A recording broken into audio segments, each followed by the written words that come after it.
July episode of whatever the hell we want to call this thing. I don't know. I haven't figured it out yet, but hey, whatever it is, it's fun. So we'll just whatever evening, whatever. But tonight we're going to do us some United States history trivia. Now, as far as I can tell so far, going through these things, these are majorly questions we've never had before. So we'll see. I might have found a brand new source of questions. Hey, Tony, good to see you, bud. Hope you're doing well tonight.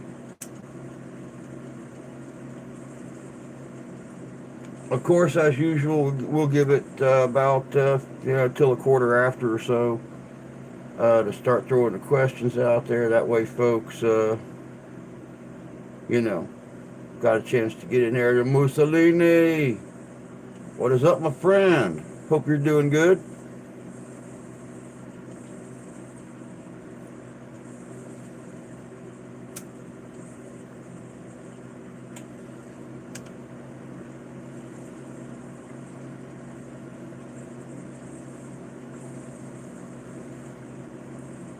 Yep, I sat and thought all day long, what are we going to do tonight? What are we going to do we've not done in a while? There's got to be something. Come up with something, you big dummy.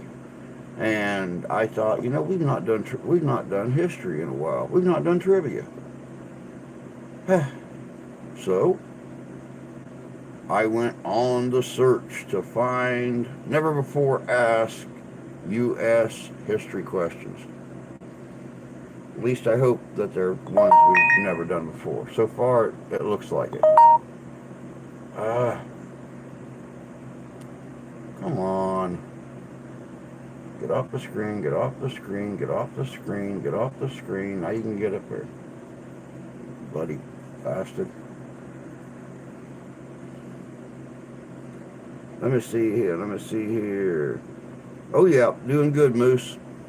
Doing good, my friend. Trying to stay happy, stay motivated, stay busy, and stay alive all at the same time. It doesn't always work out that way, but because we're guys, so some of the things we enjoy doing are life risking. So,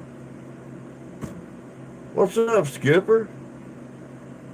You have to wonder if you're up to U.S. history. Well, I would think. I mean, you're some of our history had to spill over the border a little bit. Like Canadian smoke spills south of the border. Besides, I'm sure you guys were taught the same BS we were about the U.S. because, history is written by the victors. But of course, we don't want to get into that, so we all know that history is the truth. God's honest truth. It is history.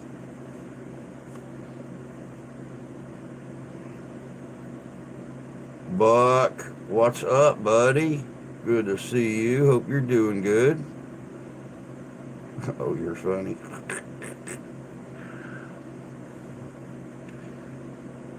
Hey, I don't mind the Canadian smoke. It keeps me from getting a sunburn when I'm outside.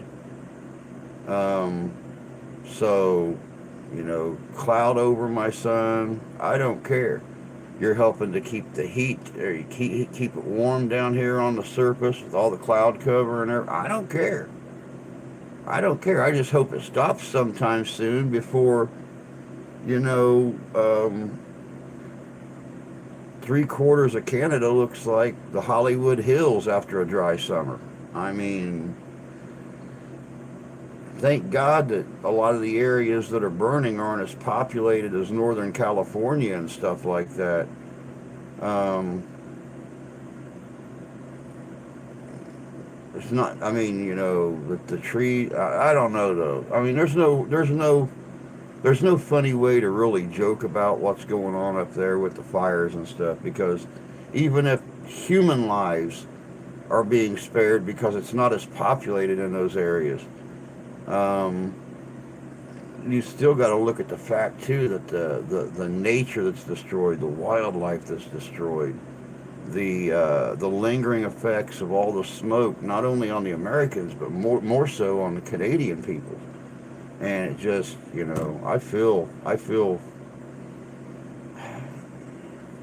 I hope you're right. I mean, I really hope you're right, Tony. I hope it burns out sometime soon. Sooner than later. Have to. Has to. History's written by the winners, the losers tell the truth. Well, at least you're close to the Great Lakes. You want to hang out at the beach. When do I ever have time to hang out at the beach? When do I ever have time to hang out at the bloody beach? The fires migrated from west to the east. Hey, KG. Good to see you, dear. Hope you're doing well. We didn't get one of the biggest tornadoes we've had since '87. True that.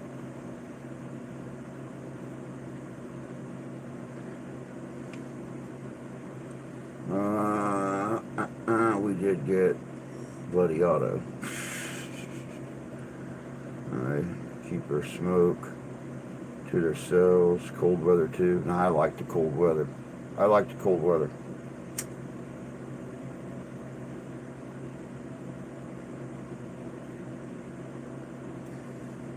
The more harsh winters we have, the colder temperatures we have, it prepares me a little closer for when I actually get the Gazungas to apply for the TV show alone. They ship me off to Alaska or the Arctic or northern Canada or wherever, Victoria Island, wherever they're going to ship them off to that time. The wife and everybody was laughing at me while we were camping about getting the fire started, and they were amazed how I could start a fire, a big roaring fire with nothing. No lighter, no, phosphor stick, no nothing. I mean, I basically, draw bowed the fire and got it lit, and they're like,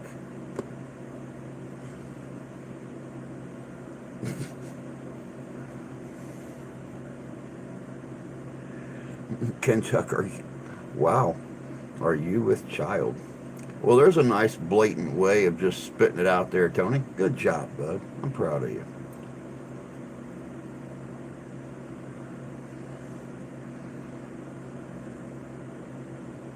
Now, be nice, Tony.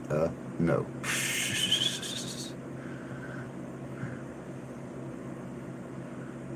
My family is so closely linked to the United States, it's not funny. Had a family member in third class on the Titanic, two cousins that went down on the USS Arizona. Wow. A lot of history in your family there, Skipper. Fire ain't hard to start. It is when everybody's running around looking for a lighter and stuff like that and they can't find one. And I'm sitting there with a pocket knife and two sticks and a string, and get the fire lit and burning like crazy. So just sitting there whittling on cherry and apple and oak and pine and everything else that they brought. Because we sure as hell weren't going to get a fire started with the wood at the campground. With that Derecho coming through just a day or two before we got there, everything was soaked. Everything was still green. It was on the ground, but it was still green. So,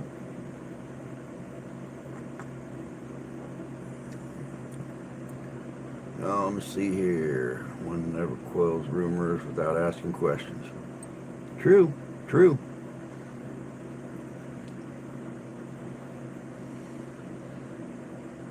Fire from ice, what is up, my friend? How you doing, bud?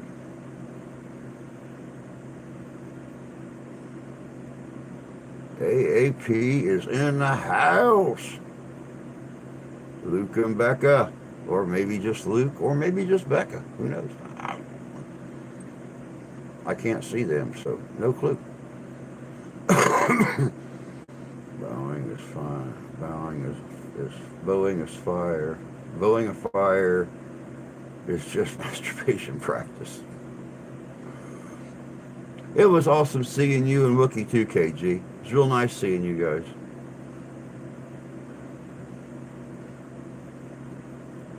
Oh, it is Wookie. Well, hi, bud. Thanks, Luke. Appreciate that, bud. Bud Files, good to see you. Hope you're doing good this evening.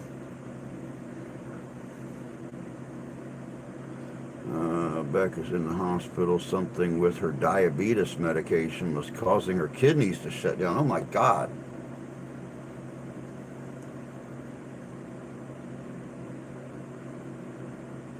Jeez, criminy, man. I hope she's okay. They've got me on some new. They've got me on some new medication for mine. I inject once a week in my stomach. And after a month, the doctor was gone, and they sent the prescription through to get it renewed. Well, it didn't get renewed for almost a week. And then they turned around, they sent it to the wrong pharmacy. So we were trying to figure out why it wasn't coming through the clinic where I could pick it up here in town. They had sent it to my old pharmacy. So 9 days later, I get to continue it. I hit myself in the stomach with that thing, and within an hour, my blood sugar bottomed. I mean, you guys know I've been running like 350 for 7 years since the diabetes hit me. All of a sudden, it dropped down to like 120. And the wife's fixing me pizza rolls and everything else to bring my sugar back up, and it finally leveled back out. But I got scared there for a second. I mean, it went from 350 to 120, and it's not been 120 in 10 years. I've learned how to cope at 300, but there's some Westerns out there. Did you enjoy the cigars? I enjoyed the cigars a lot. Sadly enough, and what the heck? Oh.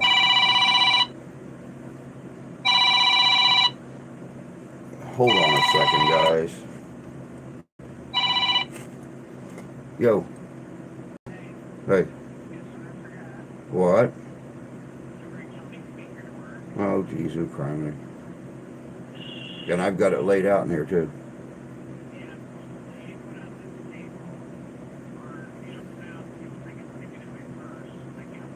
Okay.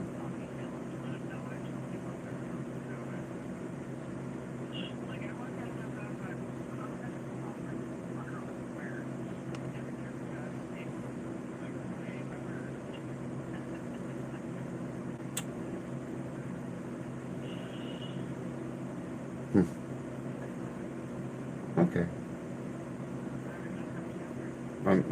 I'm streaming.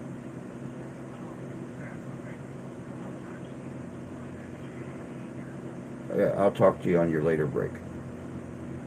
Love you too. Bye. Oopsie. Oopsie. Now, as I was saying, I really enjoyed the cigars. I'm kind of leery on the Captain Black Gold, because since we got attacked by an entire Green Beret unit of raccoons, both Monday and Tuesday evenings, we come to find out that they love the taste of Captain Black Gold tobacco. well, apparently they love the smell of it. They ripped into the bag and got in the tobacco, and I think they realized that it probably wasn't as good as they thought it was going to be. But yeah, I'm going to smoke my new, my brand new Captain Black Golden Rabies smoke pipe tobacco. Golden Rabies makes you smile with a fine flavor and a good foaming at the mouth. Try Captain Black Golden Rabies pipe tobacco. So there's that. All right, now I can get back here to the chat as soon as I get this thing to move again. Interesting information. Sorry to hear that. Oops, back up further. Back to. Okay. That's information due. I now belong to a talent agency this year. I hope to do more than just Santa Claus. Hope to get into some westerns out here. Oh, very cool. Very cool. That's what I've been waiting for here with Santee down, with the Arizona Ghost Riders and stuff. Rumor had it that here back a couple of years ago they were going to work on a part 2 to Legend of 5 Mile Cave, and he was going to try to get me involved with that, but for some reason or another they haven't gone into production or made any arrangements yet. So since I have all my own outfits and stuff like that, it's they can actually get away with paying me less. But that's very cool, bud. That's very cool. I do carry cordage, but not for fire starting. I carry a lot of cordage.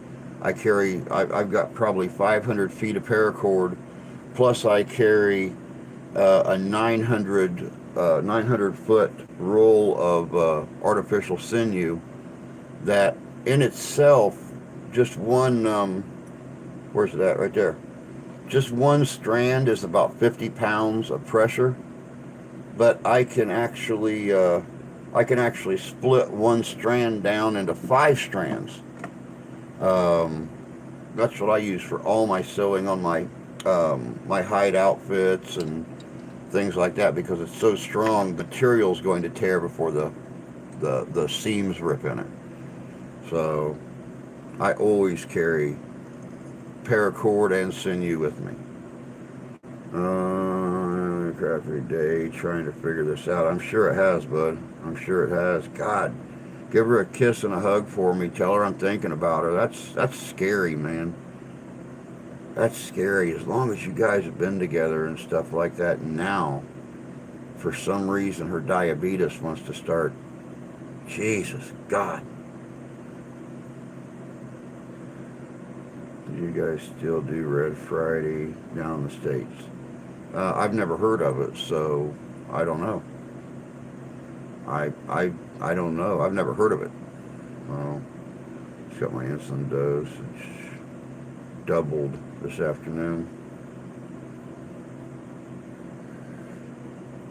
120 is not low.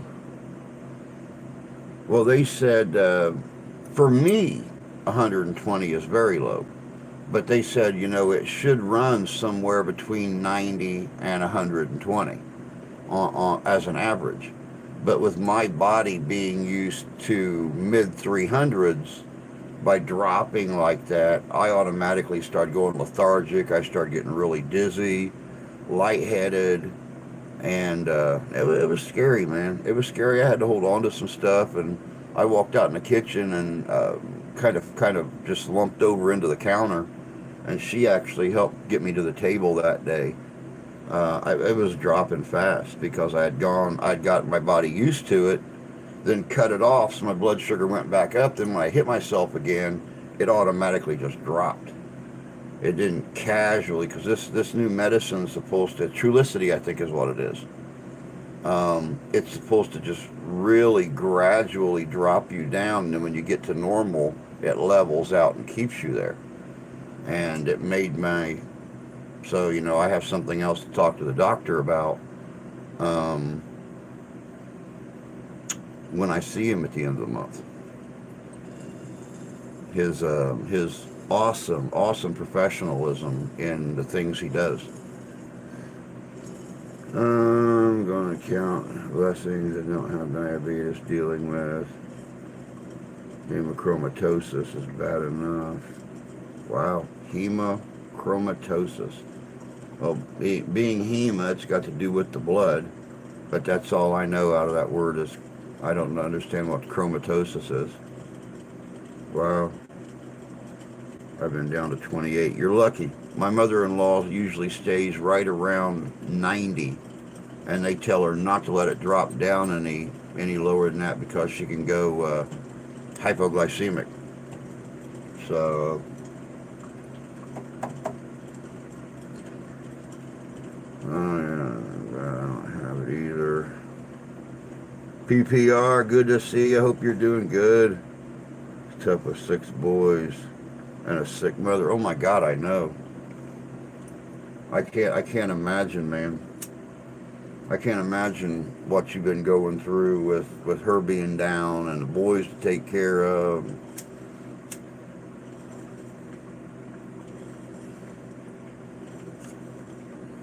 Wow. Chrome is what is it? Jan's here. Hey, Jan, sweetie. Hope you're doing good.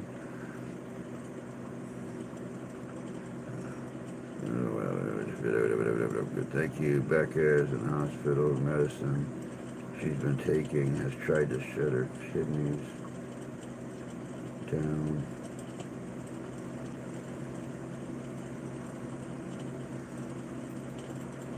Oh, goodness gracious sakes. All right, guys. Well, the phone call with the wife kind of messed up our time and stuff like that. Yeah, definitely, guys. Definitely. Jan is correct on that. Definitely pray for Becca, her health, and Luke's sanity. Being at home, taking care of the kids. I know they had a little incident on the 4th of July with, which one was it, Luke? Eli? Is his name Eli? Am I right? I don't remember my own kids' names half the time. Hey, dog. Good to see you, bud.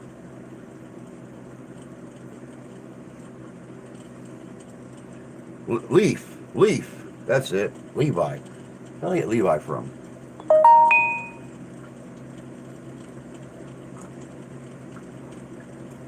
Leaf. That's it.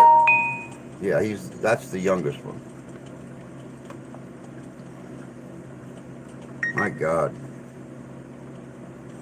That poor little dude, man. He's been through hell this year. He's been through hell in the last year.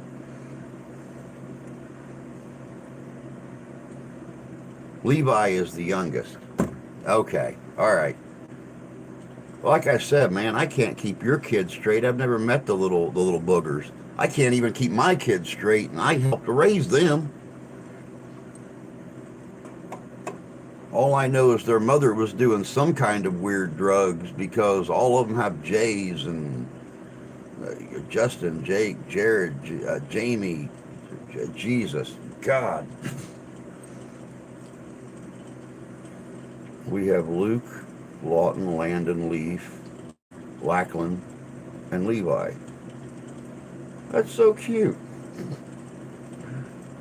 That is so cute. Luke, Lawton, Landon, Leaf, Lackland, and Levi. I like that. That is cute.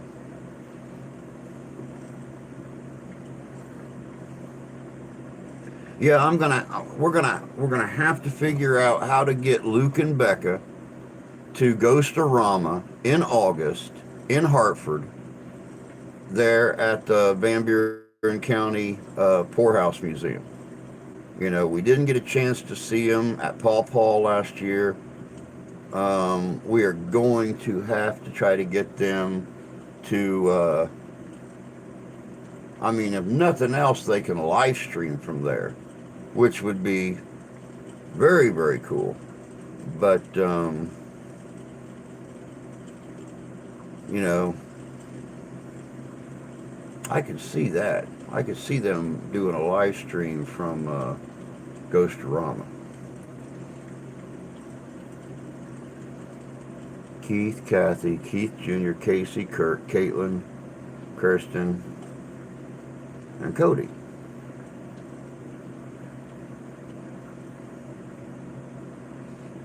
Got some exciting news. Our Lori has been selected to go to Guy's Grocery Games. Very cool. Very cool. That's neat.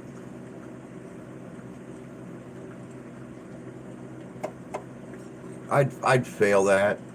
I'll be honest with you. I mean, even though I've lost a lot of weight since I've been on this Trulicity stuff, because, well, appetite digression is like one of the main side effects. So I'm down. You know, I've dropped probably another 12 pounds.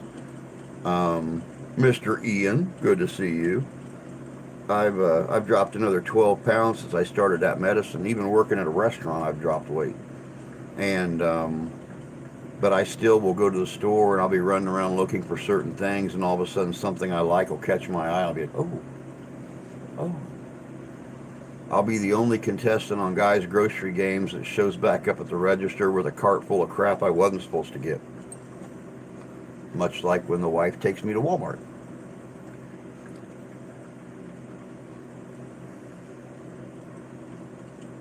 We'll be down. I'm so excited trying to keep her breathing and focused. You'll be down to nothing when we see you. Yeah, because I mean, I hate to say it, but the wife made tacos tonight. One of my favorite things she makes. And I ate one. I was done. She left for work. I put everything in the fridge. That was it. I used to be a 6-pack of tacos kind of guy. And nope. One taco. I'm hoping Becca gets better so I can see more of her cooking videos. Oh, I know. She's so damn good. She's great at what she does. All right, so we're going to get started about 15 minutes late on this this trivia stuff. Let me flip back over here. Booyah. Like I said, this is United States history trivia. And there's some good stuff here. I'm not him-hawing around with the history tonight. I've got to get on the stick, get our room booked. Yes, you do. You were supposed to do that already.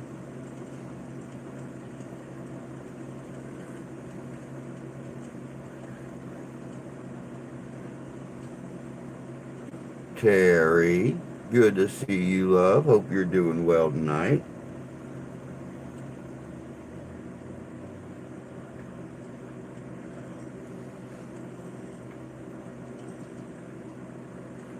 Did a pork roast today. Very cool. I went up to the bar at 11 o'clock. I got there at 10 minutes till. Sat there and waited. They opened up the bar at 11 o'clock. I went inside. Luckily, I know the kitchen manager, and we sat up there, me and Lonnie, and we talked while he was, getting the few food items ready that, the orders that came in, and I waited, and I waited, and I waited. And the manager of the bar asked me, she said, have you got a hold of him yet? And I'm like, nope. The wife messaged his wife, texted her, said, hey, Drew's up at the bar waiting on Sonny right now, and to talk to him about taking over the whole pizza operation. And I was going to have him bring home that pizza that, we were supposed to get 2 months ago, but haven't got yet. And never got a response back. Finally, at 1 o'clock, she came and picked me up.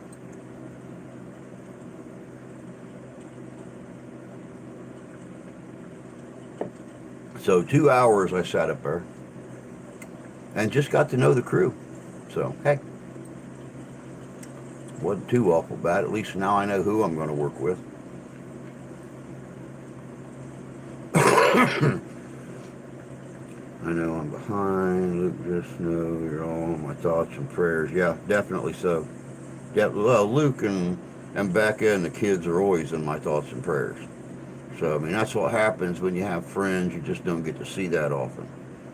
So, you know, especially, you know, the whole family thing we have going here. You know, I'm always thinking about them and, you know, Sarah and even Tony, you know. And Tony, if something bothers Tony, he just shoots it, you know, but, you know. I think about poor Justin losing his eardrums, working on the artillery pieces, and you know, yeah, definitely. You guys got my email, Luke. Definitely keep me updated about Becca. And I mean, if nothing else, I can pass the word around our family here and let them know how she's doing. That's just, you don't mess with diabetes. That's no. Sarah, good to see you, love. Hope you're doing good. There's Justin.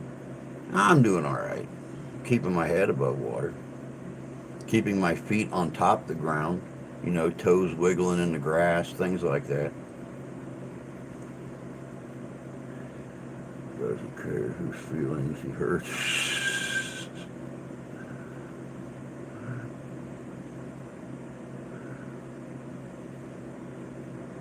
Becca is AAP's wife, Sarah. You got to watch their live streams to, you know, get in familiar with the family. But you got Luke and Becca, and then their six boys.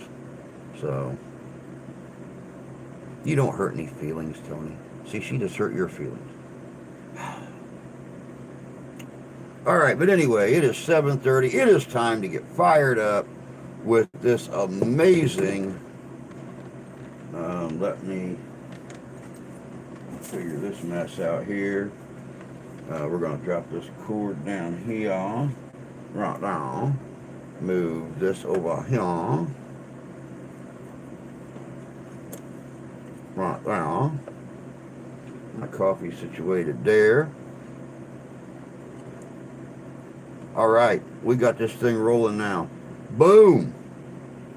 Booyah, motherfucker.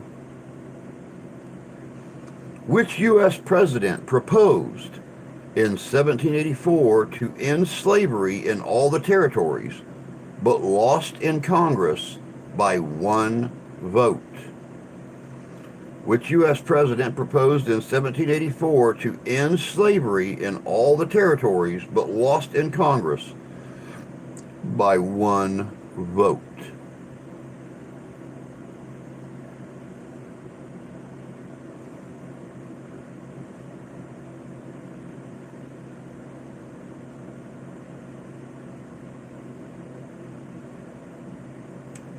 Coffee is holding out great. I didn't take my Black Rifle coffee camping with us. I took some of that Maxwell House that Mom and Dad brought up from Tennessee, and I wasn't about to put good coffee on that fire. I put cheap coffee on that fire. I was sharing it with people. I keep my Black Rifle to myself. I'm a stingy bastard. Which president proposed in 1784 to end slavery in all the territories but lost in Congress by one vote?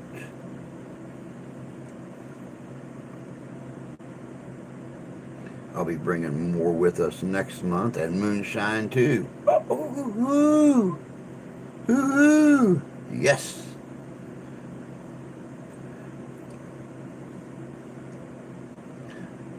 Here, let me throw some presidents at you, and we'll figure this out together. Thomas Jefferson, George Washington, James Madison, or Abraham Lincoln?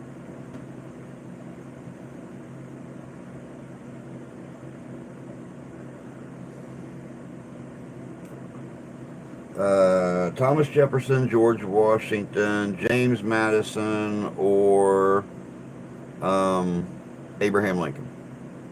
And remember, this is 1784.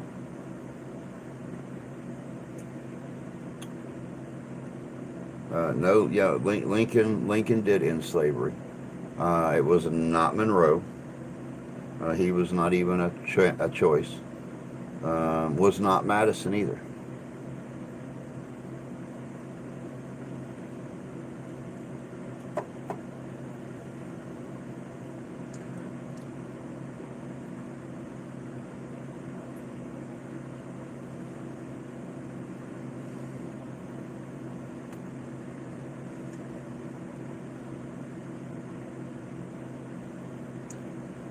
Ding, ding, ding, ding. Tony got it, guys. Tony got it. Thomas Jefferson included it in one of the founding documents. So yeah, it was Thomas Jefferson.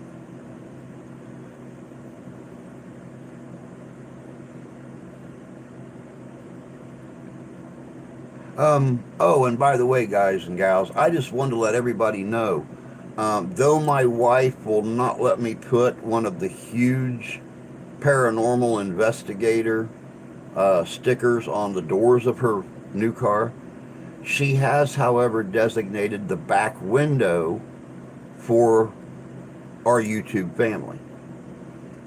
And of course, we've got me, we've got JJ's Adventures, we've got Tommy Amongst the Tombstones, Randy's Real Paranormal, the Kalamazoo Ghostbusters, SMP.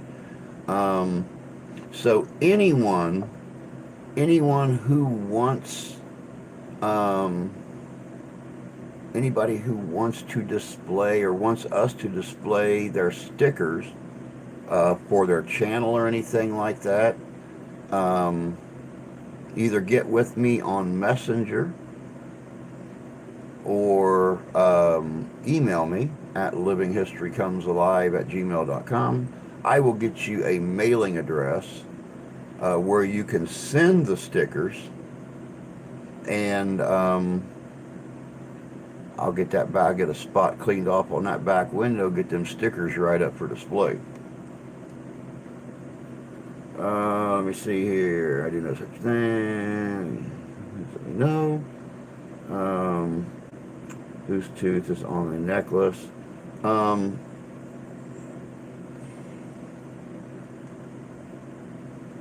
oh, you've got a pair of AAP panties to display. I thought you said you had AAP's panties. I was starting to say, were they Luke's or Becca's? I don't know what kind of kinky stuff Luke's into. I mean, made my wife happy, I'd wear a thong. But nobody wants to see this old ass. That's why I wear sweatpants all the time. So I don't even get the curve of the butt cheek anymore. Then again, at my age, I really don't have a butt cheek. So, or maybe if you put both of my butt cheeks together, um, you get a butt cheek. I'm not really sure. But yeah, this came off the last ogre that or goblin, I mean, that tried to.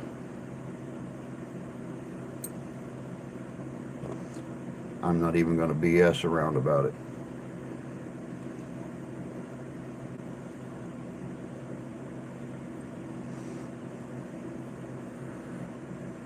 I need Drew panties. No, no one wants my panties. No one wants my panties.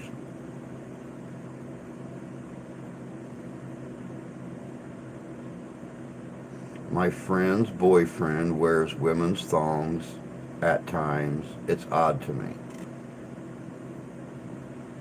I used to have this magic trick where when I met a girl in a bar or something like that, and I took her home, I would make her panties appear on my head in about 4 seconds. And one girl didn't believe me, and I showed her. They were wrong side out, but they were there. So, I don't know, Jan. I was hoping they have, but Tildar just started a brand new job. So I don't know if they're going to be able to or not. I'm supposed to talk to them tomorrow, but I I don't know. I don't know. Um,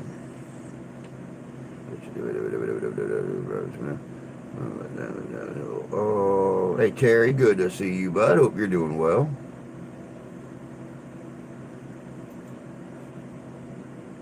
All right. So the answer to the first question was Thomas Jefferson. Second question: who was the only American president to become the Supreme Court justice? Who was the only American president to become the Supreme Court justice?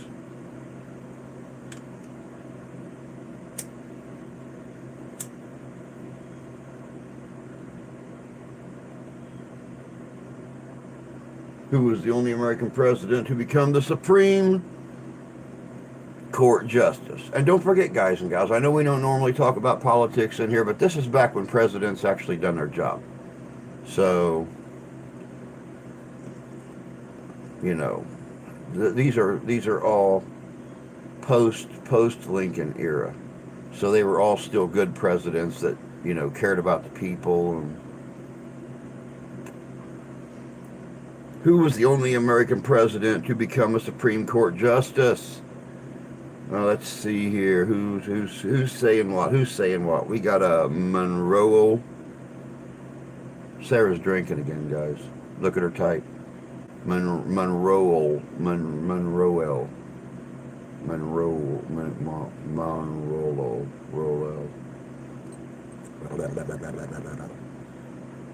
Athens. Oh God, Jan's at it too.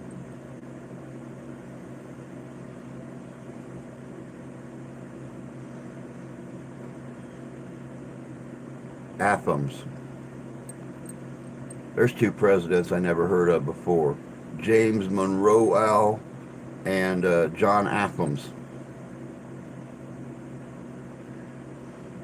All right, let's see here. Okay, let's go Taft. It is Taft. It was William Howard Taft, the only president to also be a Supreme Court justice. There you go. Good job, Sarah.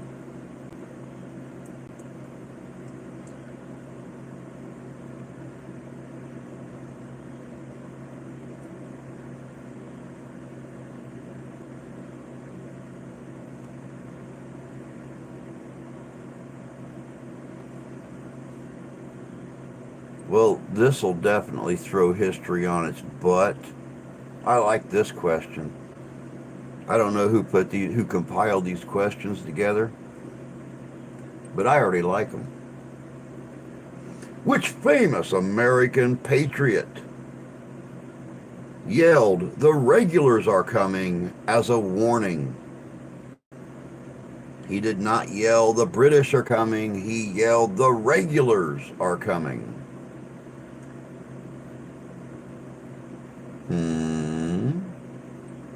Who was that American freedom fighting patriot?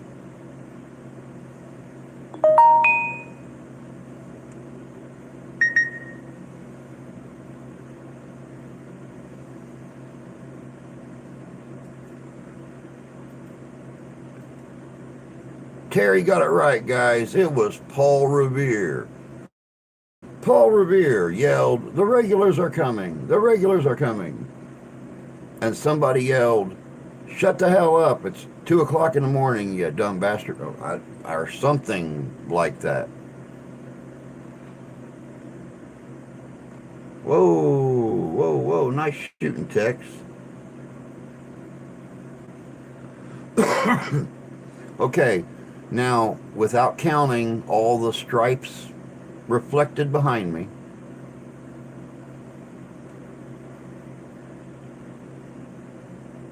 how many stripes are on the American flag? How many stripes are on the American flag? There are 13 stripes on the American flag, guys and gals, one for each of the original 13 colonies. Good job, Terry.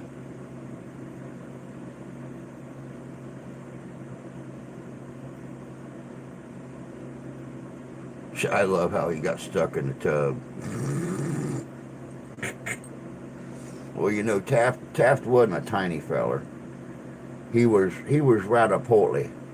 Rataportly.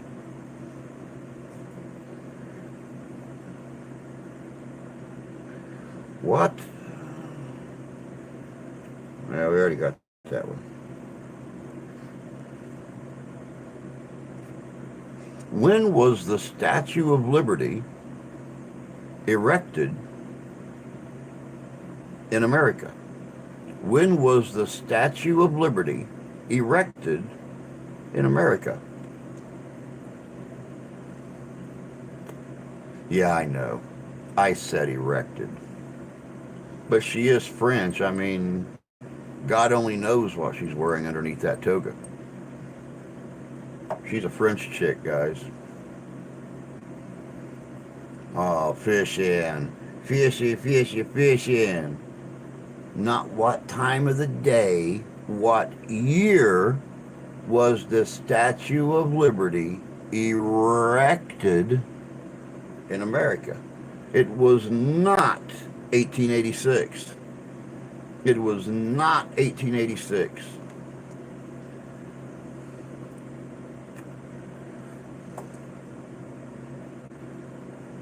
Close. Close.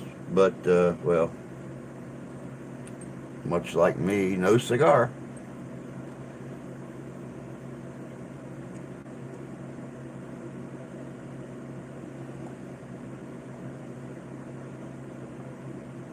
Oh, it was not 1878.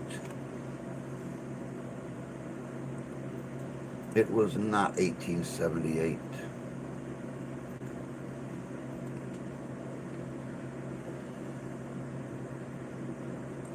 $1886 was pretty close.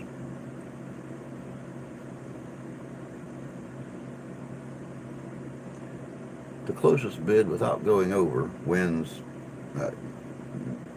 not shit.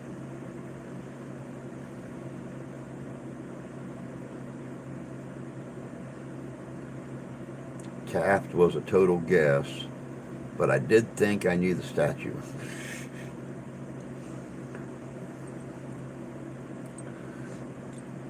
You can still guess. You can still guess. Nope, not 1887. Good guess. Still close. Kinda. Maybe. Possibly.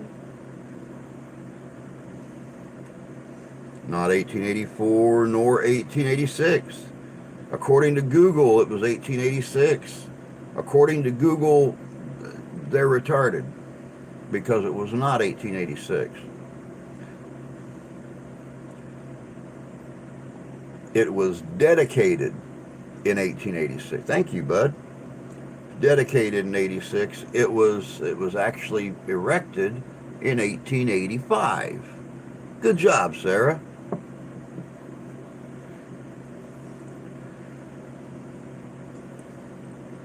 I taught history for a semester. I hope you taught a better history class than my daughter's history teacher did. You can't talk about you can't talk about the 4 years of the Civil War in 3 days. You can't talk about the American Revolution in 2 days. So you can't talk about 400 years of slavery in a day. So I really honestly hope that you, well, and knowing you as the person you are, I think you probably did. Because her history teacher was dumber than a bag of wet kittens. What is the national flower of the USA? What is the national flower? of the USA. How's Felix doing? Felix is doing wonderful.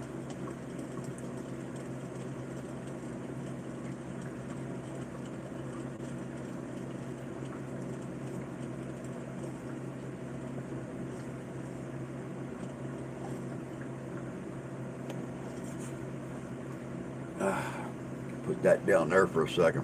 Whew. Tried out a brand new coffee creamer today.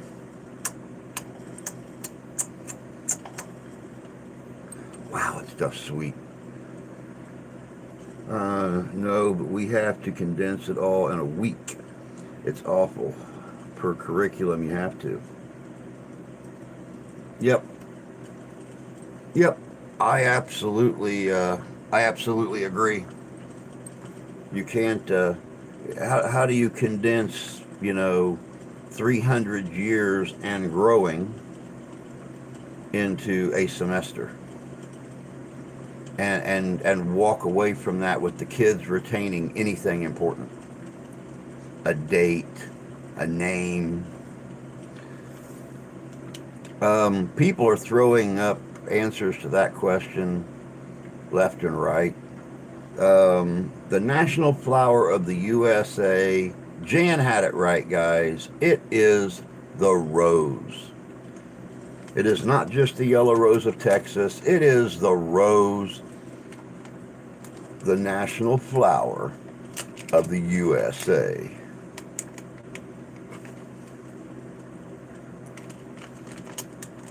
Let's see here. Is it vanilla? No.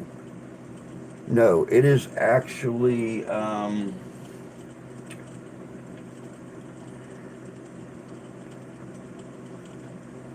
yeah, it just says sweet and creamy. Kind of like me. Sweet and creamy. It's actually, a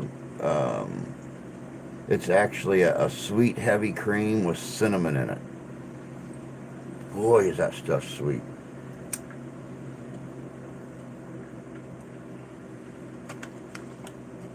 That stuff will pucker your sucker. I'll tell you that right now.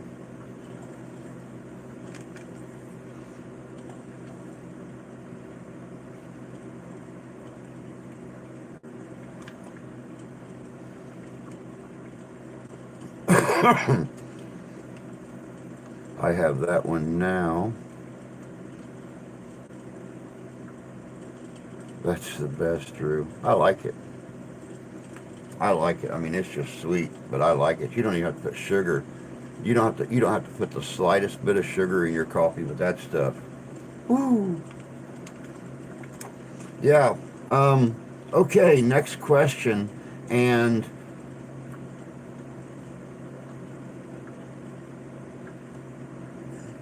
yeah, I want to go. I want to go on a little bit about this question because, you know, and the wife will kill me if she ever watches this, but I'm going to say something anyway, only because, she is a product of a public school system in the what 90s, early 2000s,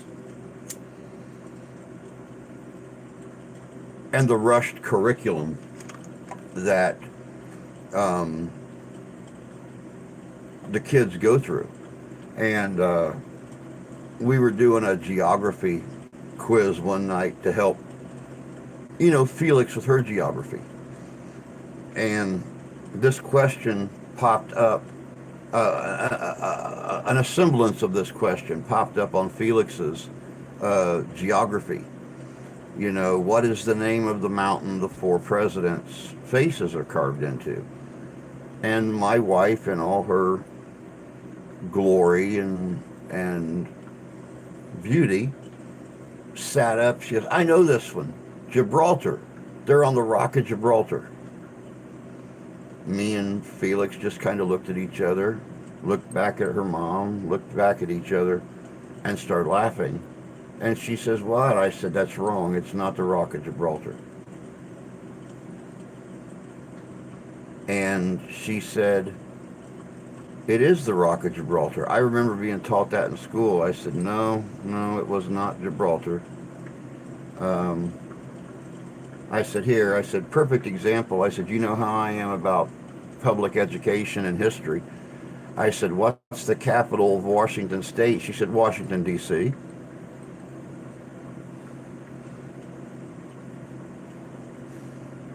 I said, what's the D.C. stand for? She said, something city. And Felix started laughing, and she said, something Columbia? She says, no, Washington, D.C. is not in Columbia. She said, it's in Washington. I said, District of Columbia, D.C. I said, and you're on the wrong coast. I said, Washington, D.C. is on the East Coast. Washington State is on the West Coast. We had to show her on a map before she believed we weren't just screwing with her. But anyway, the next question. What or who are the 4 presidents on Mount Rushmore? Who are the 4 presidents on Mount Rushmore?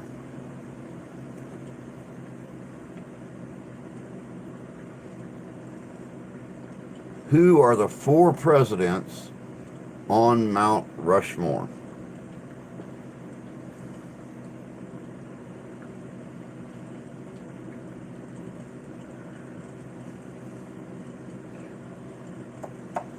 And yet, I mean, you have to get all 4 presidents, or one of those giant ants from the Nevada nuclear test site's going to come and live under your bed.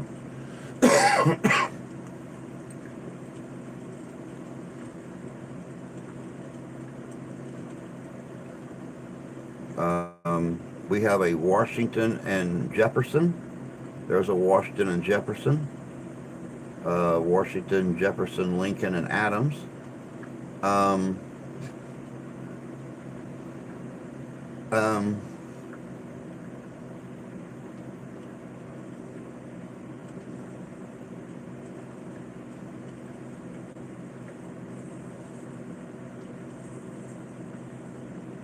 Okay, there's Roosevelt, Lincoln, Washington, Jefferson. Yep, Washington, Jefferson are 2 of them. Adams is not on Mount Rushmore. It's Washington, Jefferson, Lincoln, and Roosevelt. Washington, Jefferson, Lincoln, and Roosevelt are on Mount Rock of Gibraltar.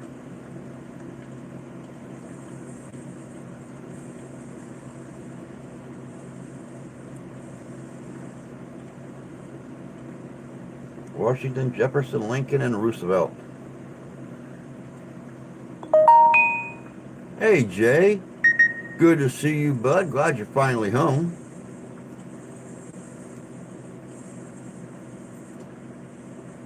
Hope you had a good day out there doing what you do.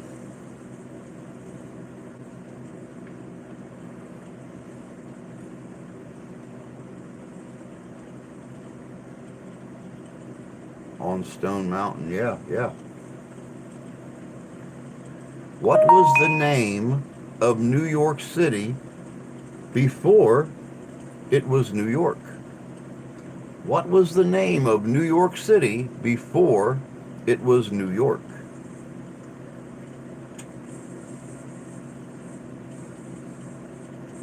Gibraltar, Dakota, what is the difference? Yeah, that. What is the difference? About 6,000 miles. That's what the difference is. It was New Amsterdam, New Amsterdam was the name of New York City before it was New York City. Mussolini. Good to see you back still in here, brother.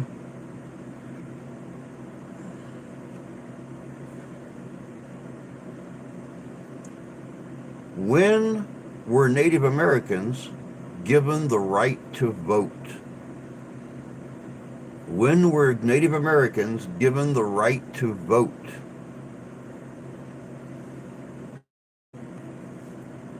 This is going to make some of you think.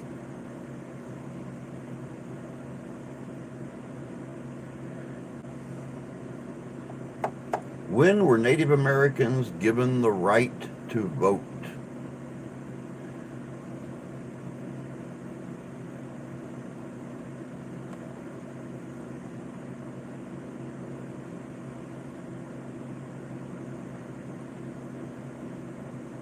I know right now some of you guys have wheels turning so hard in your heads, they're smoking. And some of you right now are cussing me, my parents, and every generation to come for me asking such terrible questions.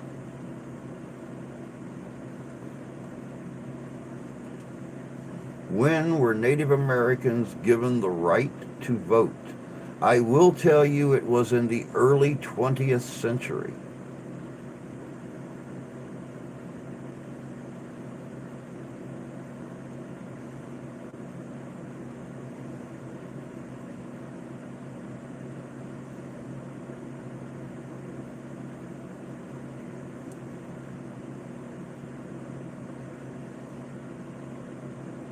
It was not 1915. It was later than that.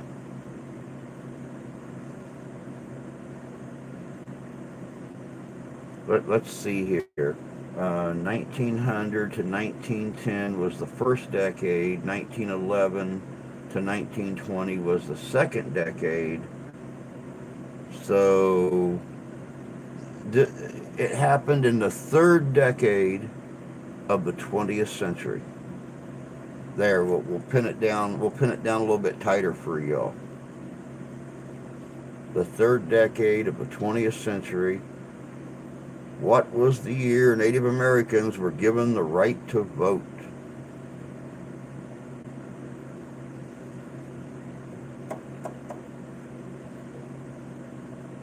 Not soon enough is a great answer. Not the right one, but I mean it is right, but it's not the one we're looking for. Boom, Jay got it. 1924. 1924, 12 years after the sinking of the Titanic. 1924. Good job, Jay. Now, all you folks living down there around the Carolinas and stuff, I expect one of you to be the first to cop up with the right answer here. Hint, hint.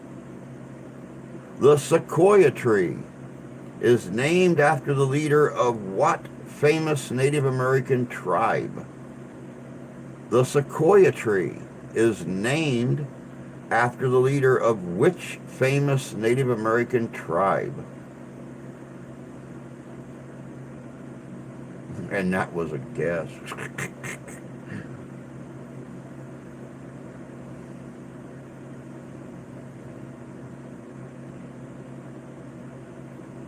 The sequoia tree. Yes, Tony got it right.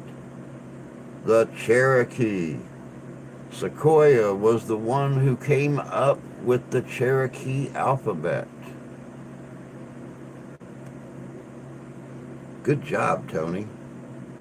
The sequoia tree was named after Sequoia, leader of the Eastern Cherokee Band.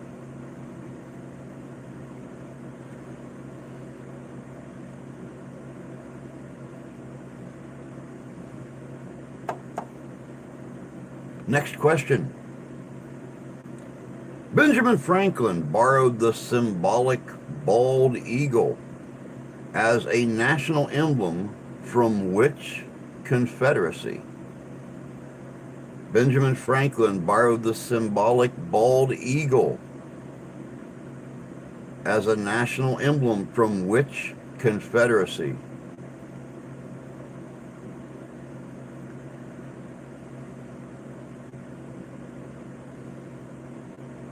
Benjamin Franklin borrowed the symbolic bald eagle as a national emblem from which confederacy?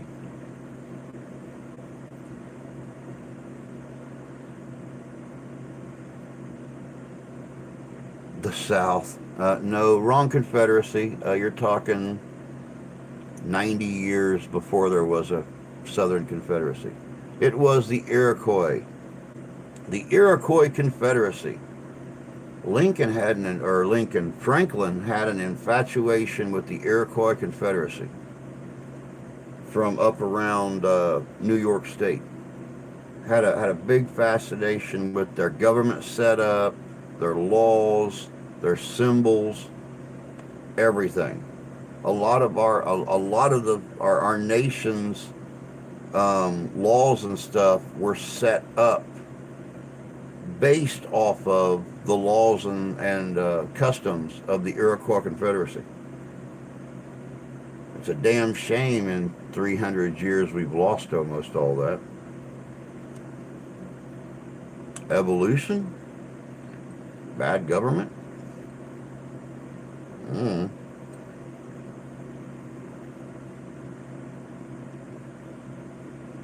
What was the first permanent English settlement in America?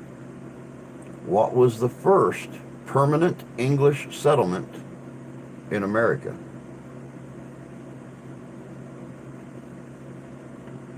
What was the first permanent English settlement in America? Whitey fucks everything up. Yeah, Whitey does, don't he? The first permanent English settlement in America was Jamestown. Good job, Tony. Tony's on fire tonight, guys. Tony's on fire tonight.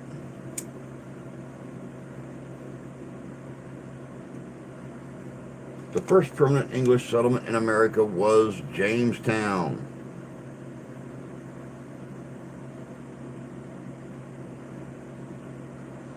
This is going to piss some people off.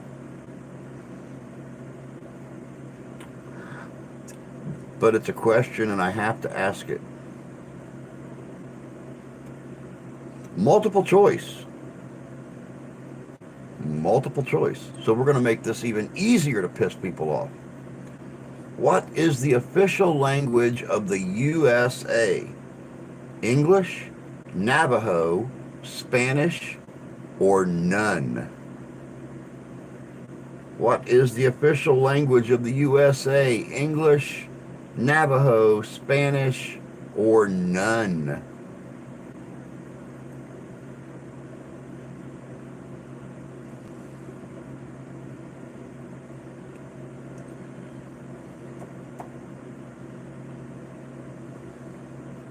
Tony says English. Jan says Navajo.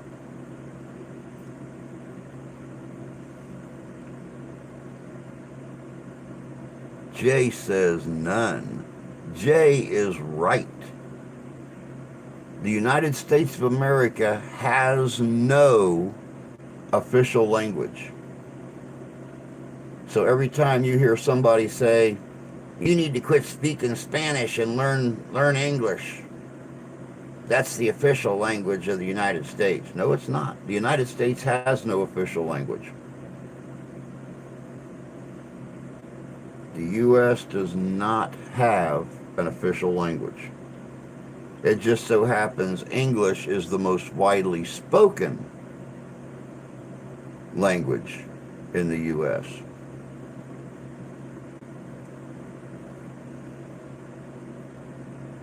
Who was the longest serving U.S. president? Who was the longest serving U.S. president? Who was the longest serving U.S. president?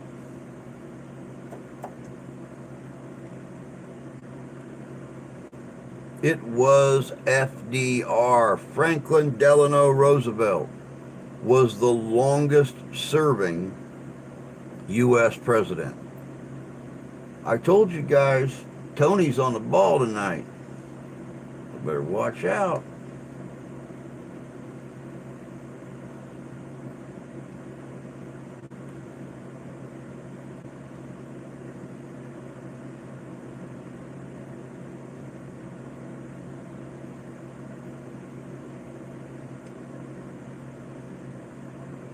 This will be real surprising for some of you. What colony was founded by James Oglethorpe as a place for British citizens who were in debtor's prison? What colony was founded by James Oglethorpe as a place for British citizens who were in debtor's prison? He needs to stop. She's leaving shortly. He might postpone taking the dogs out for 10 minutes after that remark. What colony was founded by James Oglethorpe as a place for British citizens who were in debtor's prison? Normally, I would say Australia. Nope, this is one of our American colonies. It was not Georgia.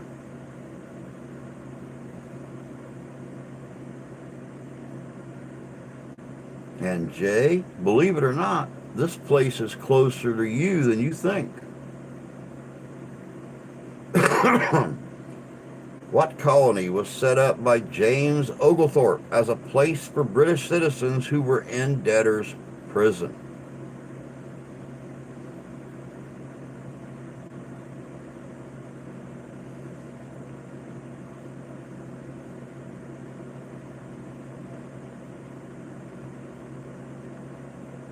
It was not Maine. It was not Kentucky. It was not Virginia.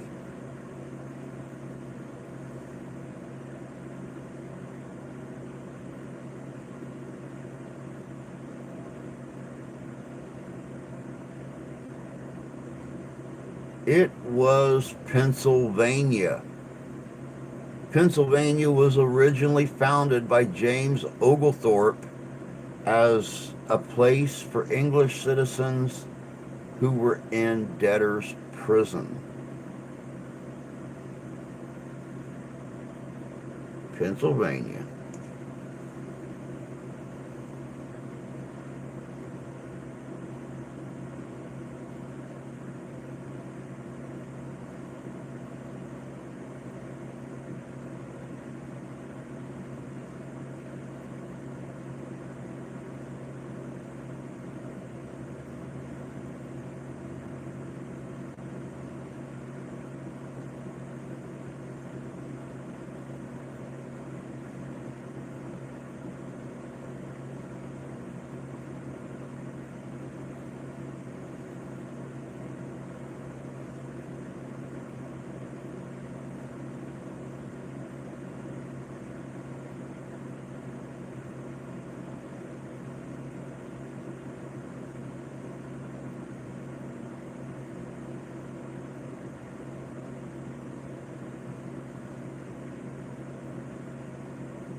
Let's see here.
Now, what in the Sam Hill?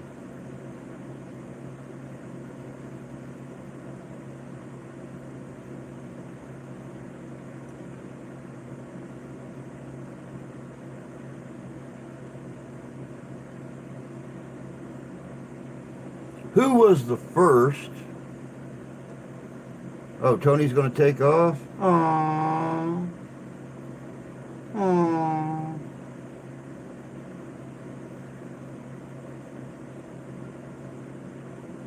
Bye, Tony. Have a good evening, Tony. We'll see you later, Tony. Have a good weekend, Tony.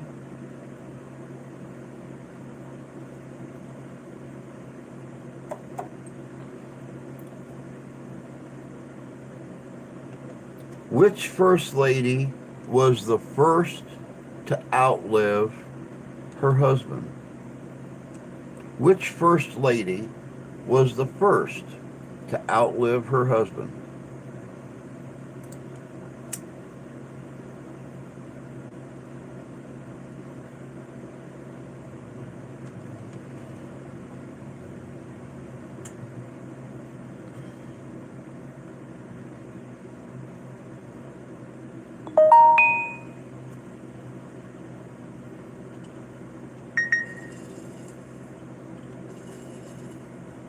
Oh, bloody hell.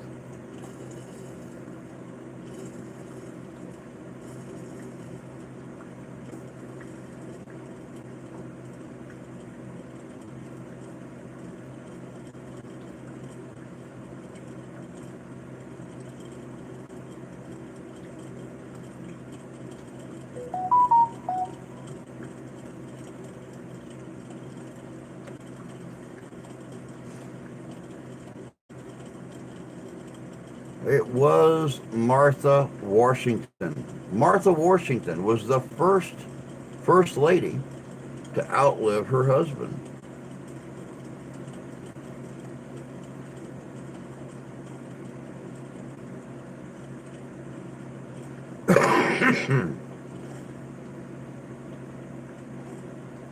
Who was the first U.S. president to be term limited by the 22nd Amendment?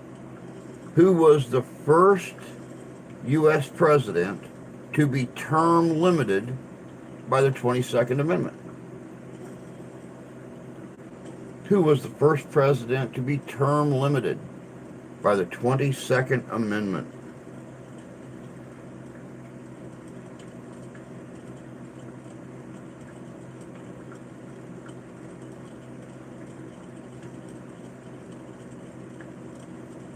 Who was the first U.S. president to be term limited by the 22nd Amendment?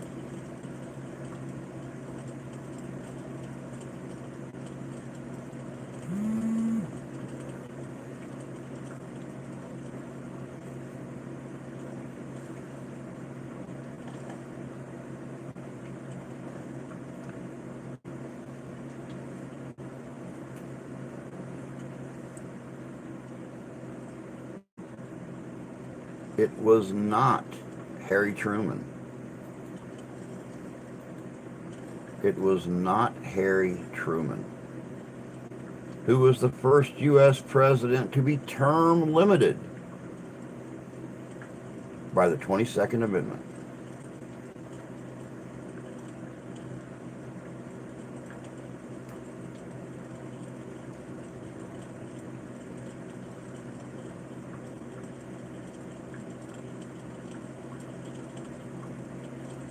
It was not Theodore Roosevelt.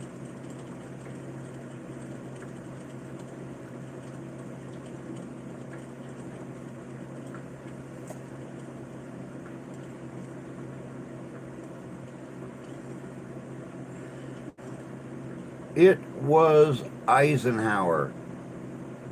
Dwight D. was the first president to be term limited by the 22nd Amendment.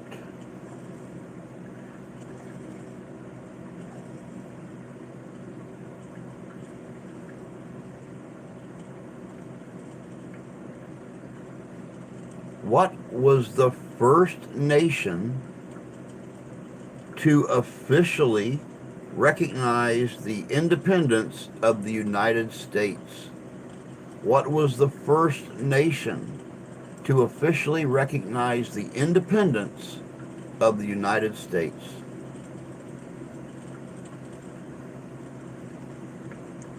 They officially recognized our independence in 1777. It was not France. It was not France.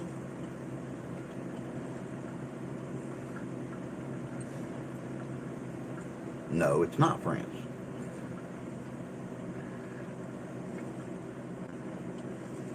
We have had this question pop up before in one trivia or another.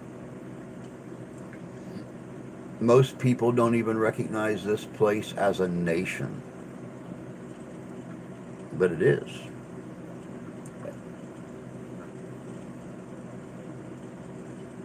It is a nation, and they recognized our independence in 1777.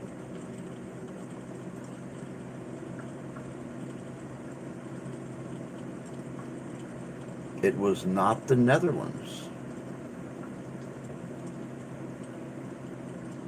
It was not the Cherokee Nation.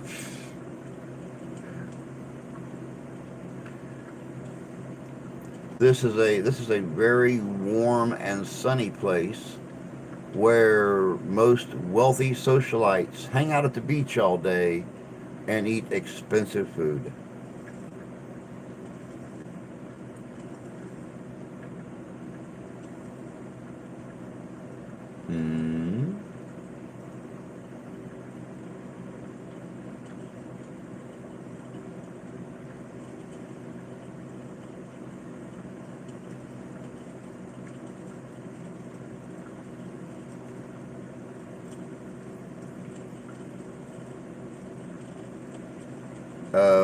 Nope, not the Bahamas.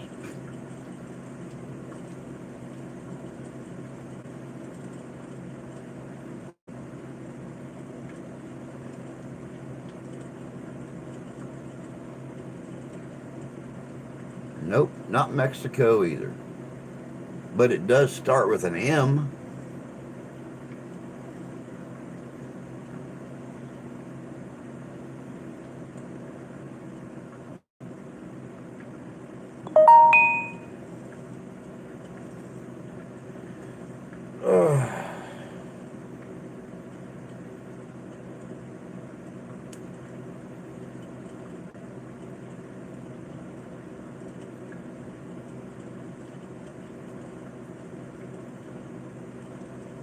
There we go. It's Morocco.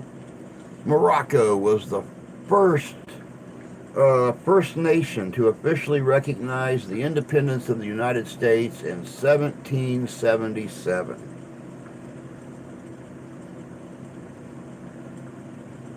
Who is the only U.S. president buried in Washington, D.C.? Who is the only U.S. president buried in Washington, D.C.?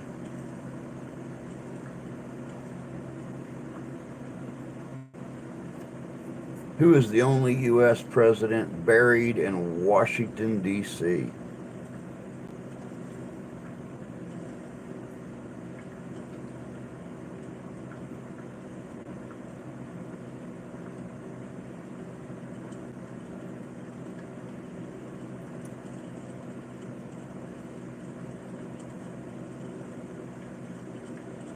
It is Woodrow Wilson. Woodrow Wilson is the only U.S. president buried in Washington, D.C. Good job, Moose.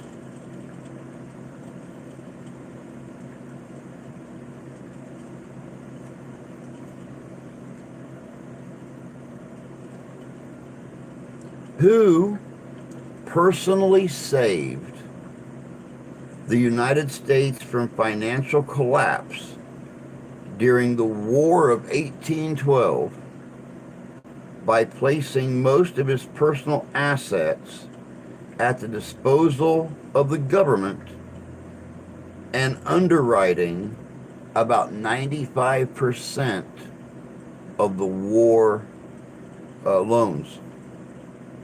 Who personally saved the United States from financial collapse during the War of 1812 by placing most of his personal assets at the disposal of the government and underwriting about 95% of the war loans? So let's just say who saved the United States from personal collapse or from financial collapse during the War of 1812. It was not John Adams.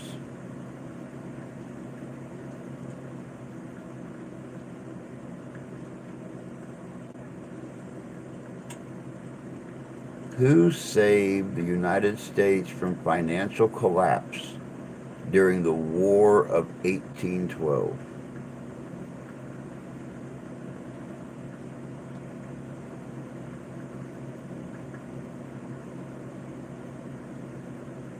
Let's just go as far as saying that in 1812 he was worth millions. In today's money, he would be worth trillions. And he was one of the wealthiest men in American history.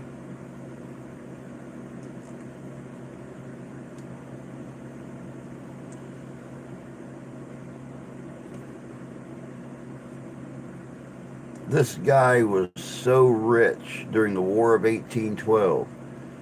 He made Donald Trump look like a gas station owner.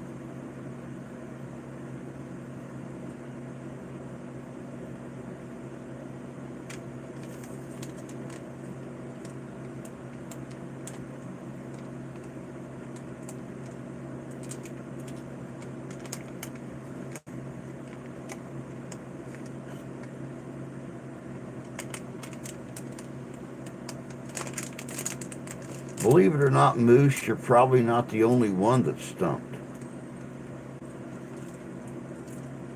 I've only heard this guy's name mentioned once before in all of my years of studying history. So you're probably not the only one that's stumped.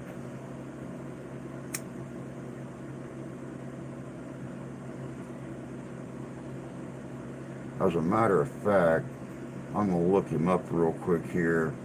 I'm going to find out exactly what he was worth.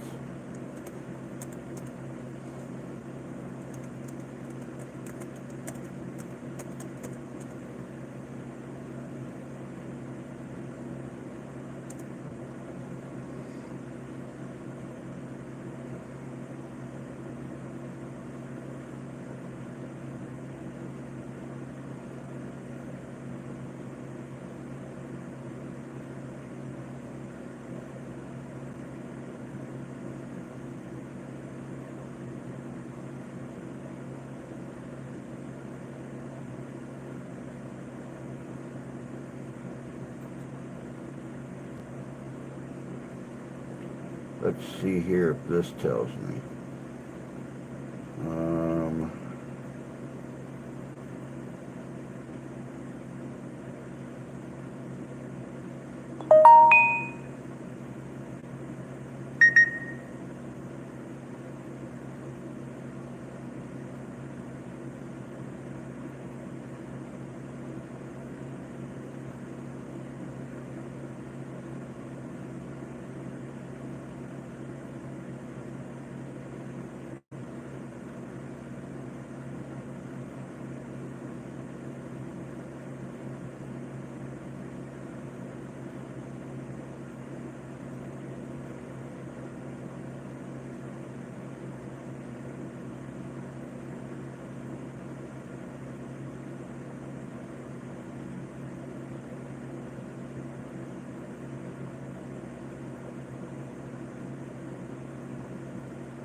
Nope.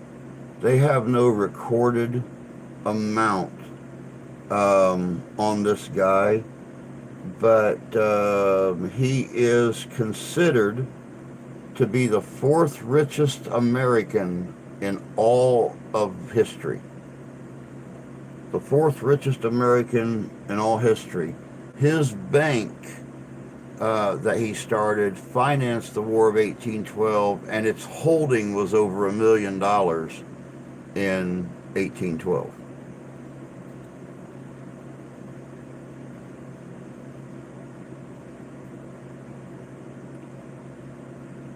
I don't know, Jan. I don't know where everybody went.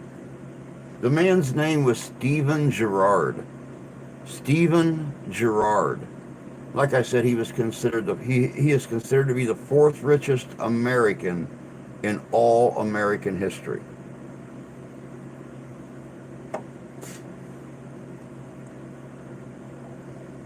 Stephen Girard.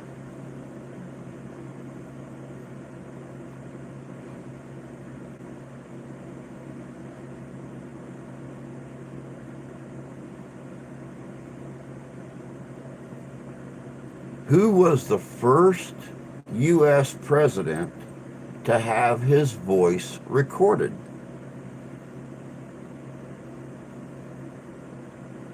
Who was the first U.S. president to have his voice recorded?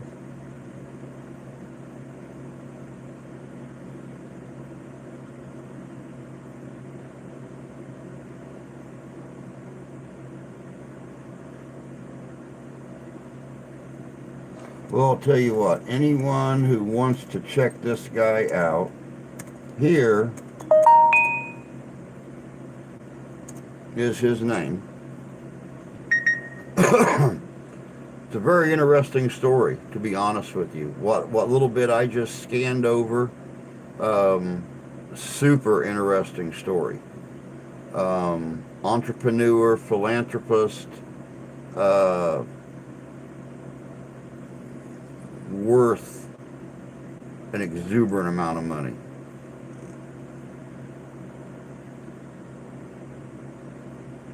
Who was the first U.S. president to have his voice recorded?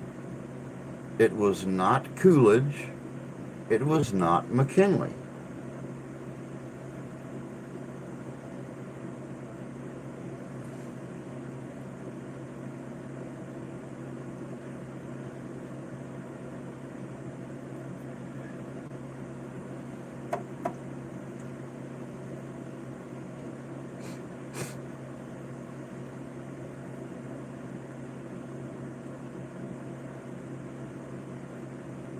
Who was the first U.S. president to have his voice recorded?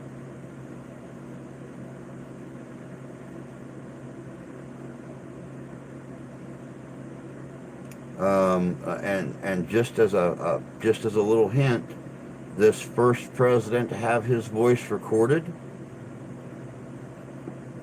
is an Indiana boy. As a matter of fact, his childhood home still stands in downtown Indianapolis. That should help a few of you out.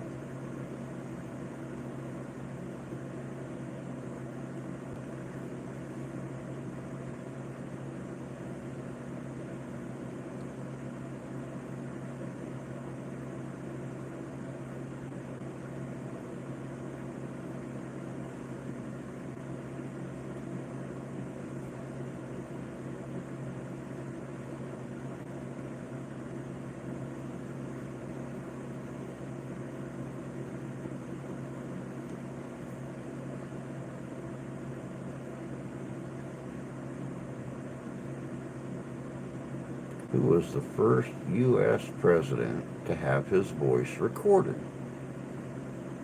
He is from Indiana. His home still stands in downtown Indianapolis. And he had a military base in Indianapolis named after him.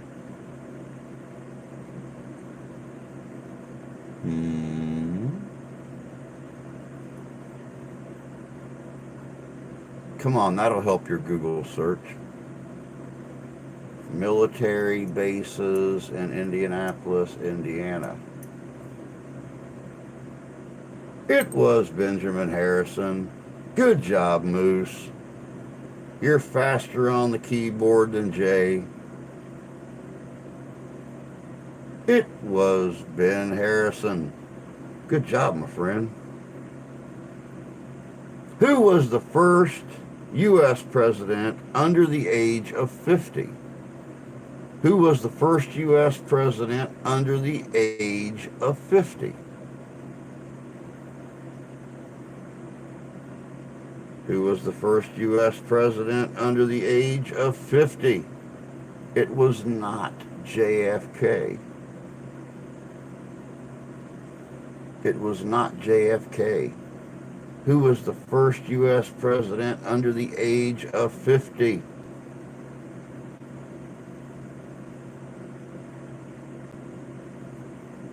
No, it's not JFK. Not JFK.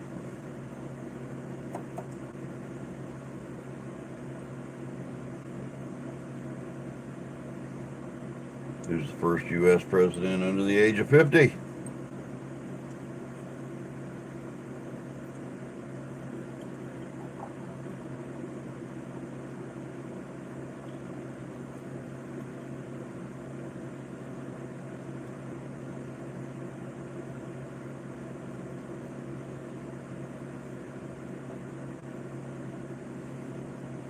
It was not Grant.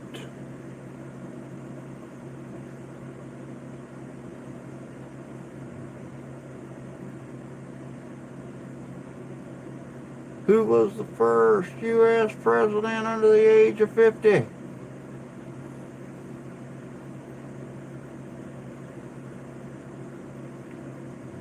I'm being serious. I'm just not poking fun at you.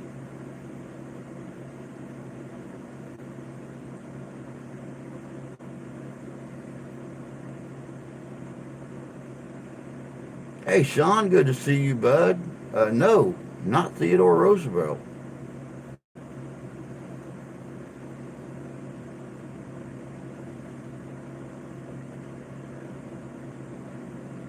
Man, this is not at all like our normal history trivia nights. Everybody's usually in here poking fun.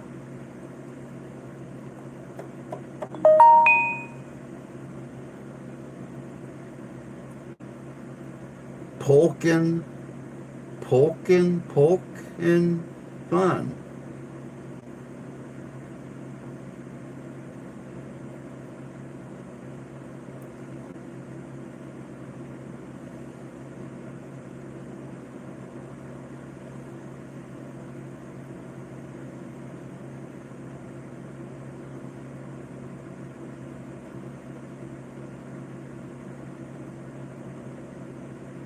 There we go. James Polk. James Polk was the first U.S. president under the age of 50. What's this question here? Who's the most retarded president in U.S.? Who was the first U.S. president to have served as director of Central Intelligence?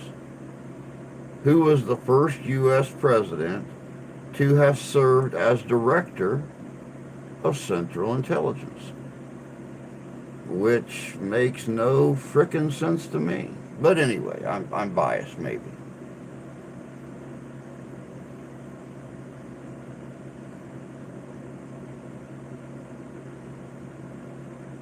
It was George H.W. It was George H.W. Georgie Bush, first U.S. president to have served as director of Central Intelligence.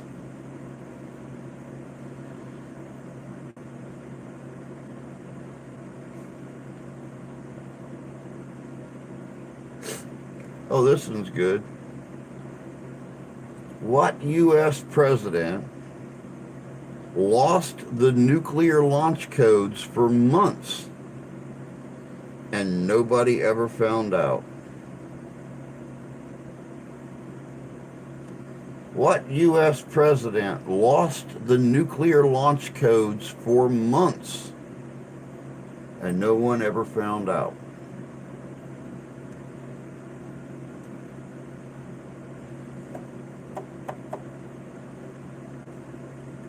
What U.S. president lost the nuclear launch codes for months and never found out?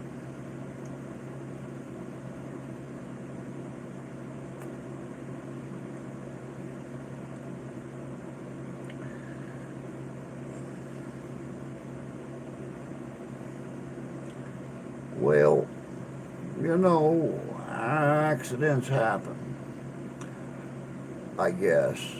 No, it was not Carter. Here's another hint for you. Here's a hint for you peoples. Maybe help you along this just a little bit.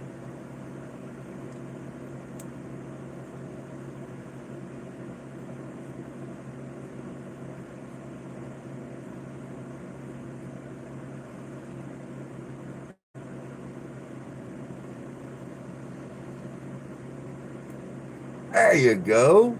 It was Billy. Billy lost the nuclear launch codes to the nuclear football for months, and no one ever found out. It was Billy.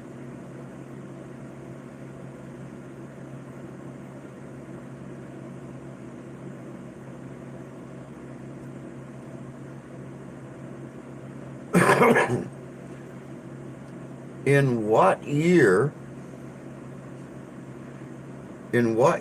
did "In God We Trust" become the official U.S. national motto? In what year did "In God We Trust" become the official U.S. national motto? In what year did "In God We Trust" become the official U.S. national motto?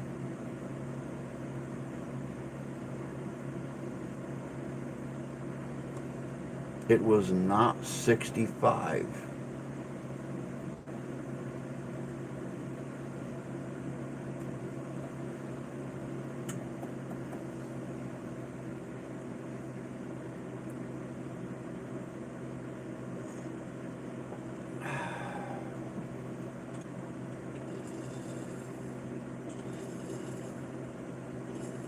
In what year did "In God We Trust" become the official U.S. national motto?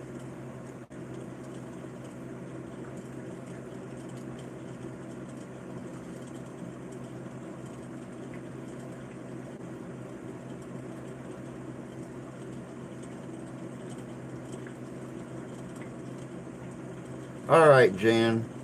Yeah, I don't got to be in till noon tomorrow. So, yep. And I got to work on Sunday's video before I go in. So, I will see you on Monday, dear. You have yourself a good day tomorrow at work, and we'll catch you later.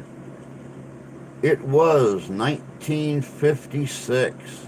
1956, "In God We Trust" became the official U.S. national motto.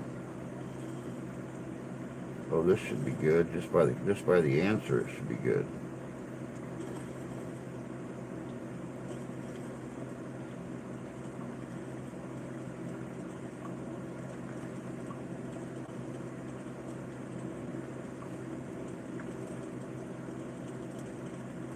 (1956). Which First Lady was the first to earn a postgraduate degree?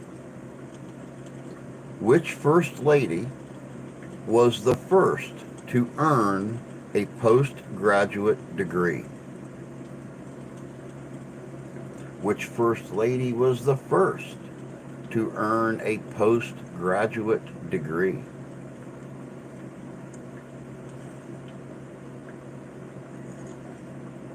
It was Hillary. Hillary was the First Lady to earn a postgraduate degree.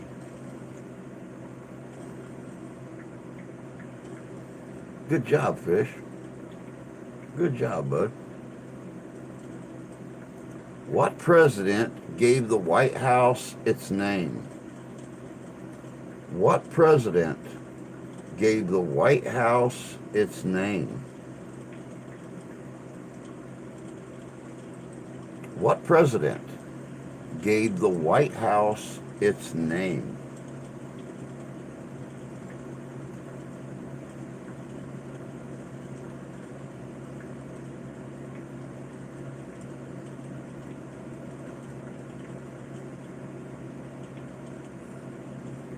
Which president gave the White House its name? It was not Adams. It was not Lincoln.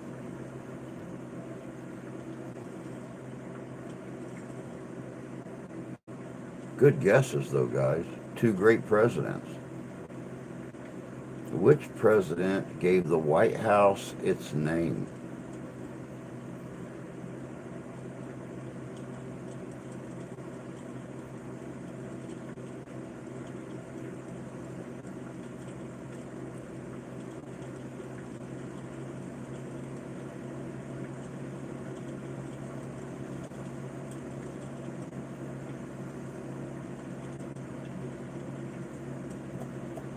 Which president gave the White House its name?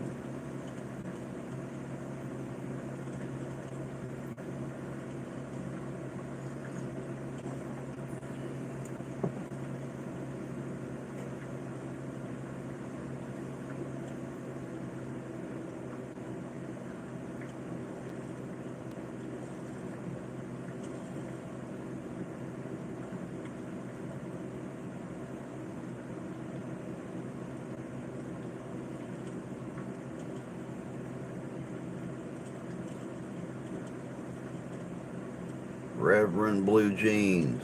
I like that name. I like that name. It was not Quincy, though. It was not Quincy that did it. It was Teddy Roosevelt. Teddy Roosevelt started officially calling the White House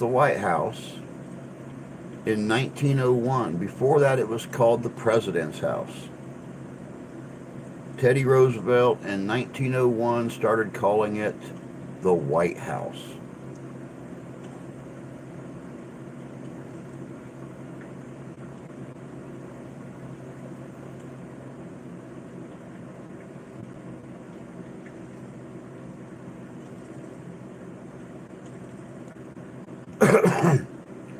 Who led a band of abolitionists that seized the federal arsenal at Harper's Ferry, Virginia in October 1859? Who led a band of abolitionists that seized the federal arsenal at Harper's Ferry in Virginia in October 1859?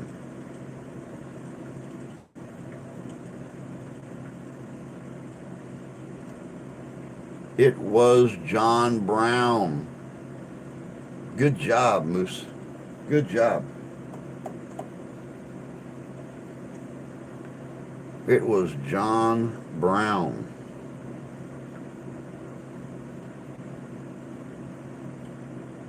What mobster offered a $10,000 reward for information leading to the capture of the Lindbergh baby kidnapper, and that he and his men would search for the perpetrators if he was released from prison? What mobster offered a $10,000 reward for information leading to the capture of the kidnappers of the Lindbergh baby?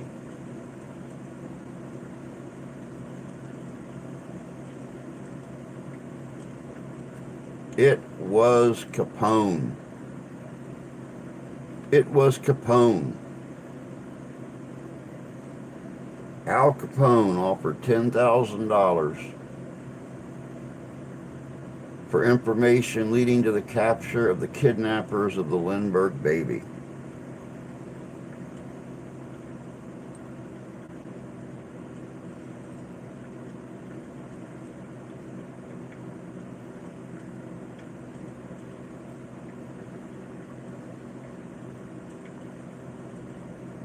Who was the vice president?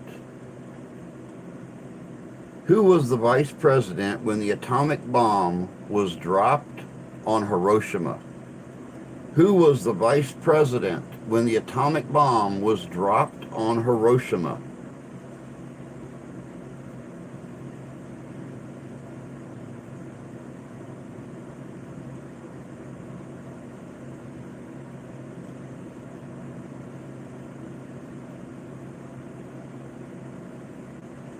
Who was the vice president when the atomic bomb was dropped on Hiroshima? It was not Eisenhower. It was not Eisenhower.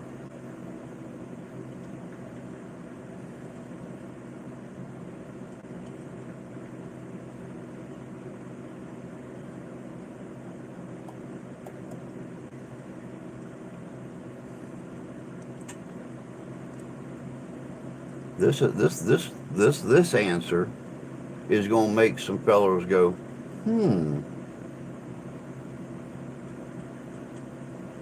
Who was the vice president when the atomic bomb was dropped on Hiroshima?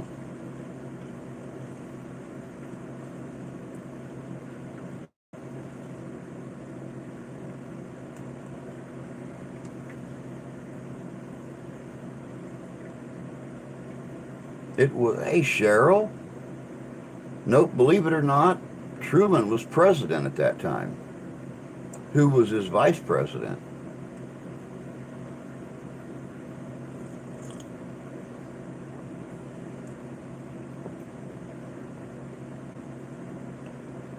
There's a good reason, Moose, that you don't have a clue. There was a good reason.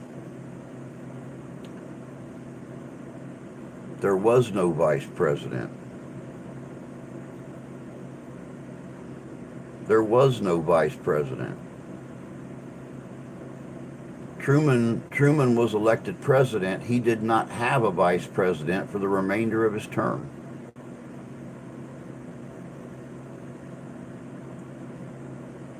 Yep, the old trick question. When Truman became president, no one was moved into the position of vice president for the remainder of Truman's term. That's why you couldn't think of one.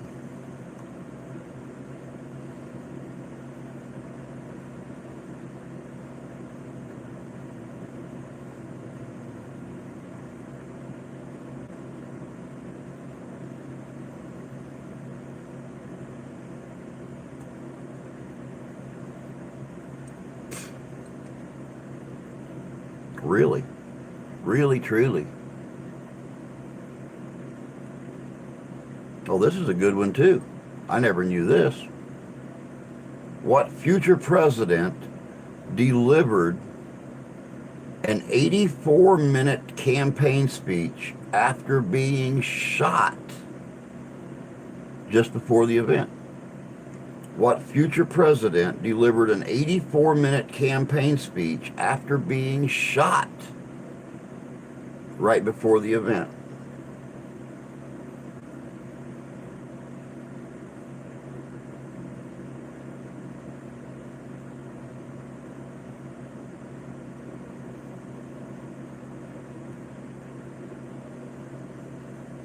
It was not Reagan.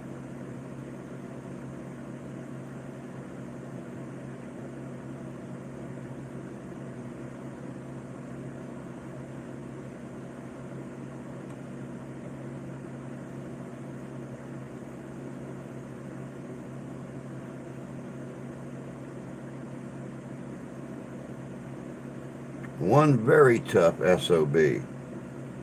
And you're right, Fish. You're right. It was Teddy Roosevelt. It was Teddy Roosevelt. Theodore Roosevelt. He was shot as he stood up in an open-air automobile and waved his hat to the crowd.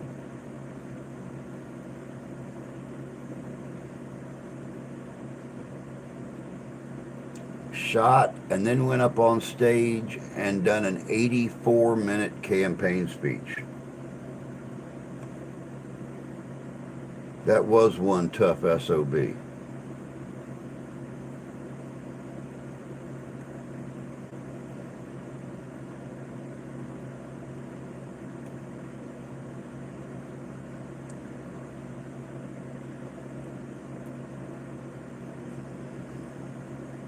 Yep. Who was the first U.S. president born in the 19th century? Who was the first U.S. president born in the 19th century?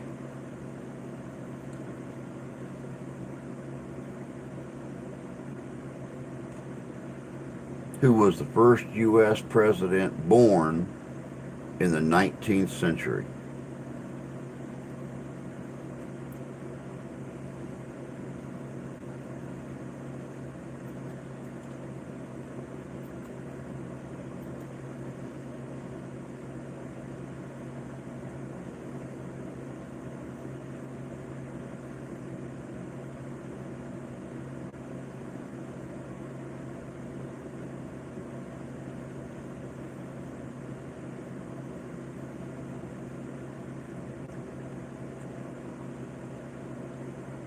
Who was the first U.S. president born in the 19th century?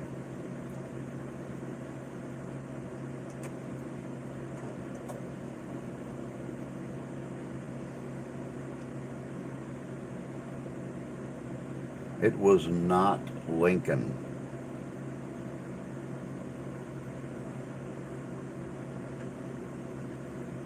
This is actually a U.S. president that is very seldom talked about. Matter of fact, his name is very seldom ever heard.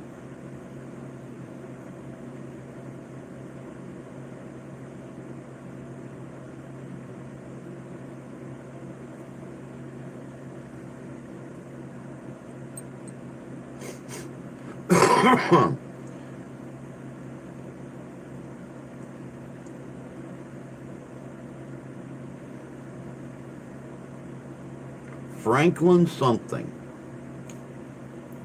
Franklin something.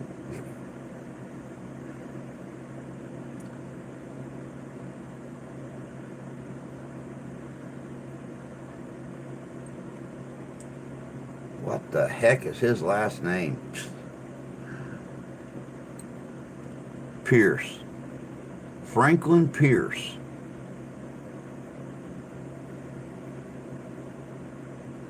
Franklin Pierce was the first U.S. president born in the 19th century.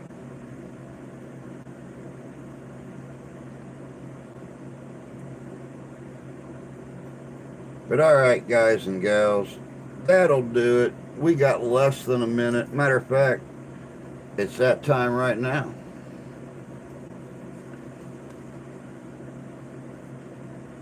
Yeah, that one.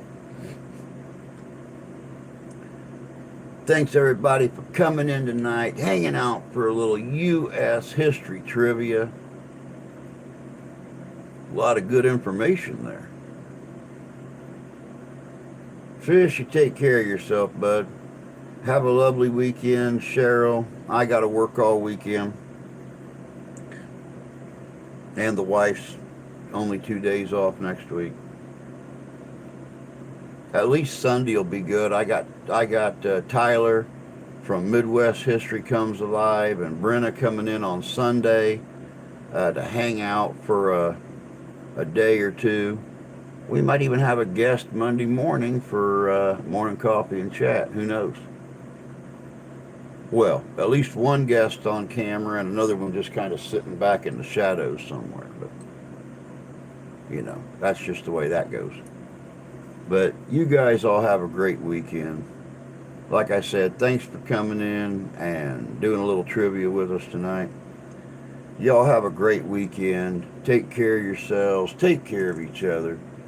God bless you. Yeah, exactly. Every day we wake up is a lovely day. Or at least it's got the makings for a lovely day. What you do with everything after you wake up is totally up to you.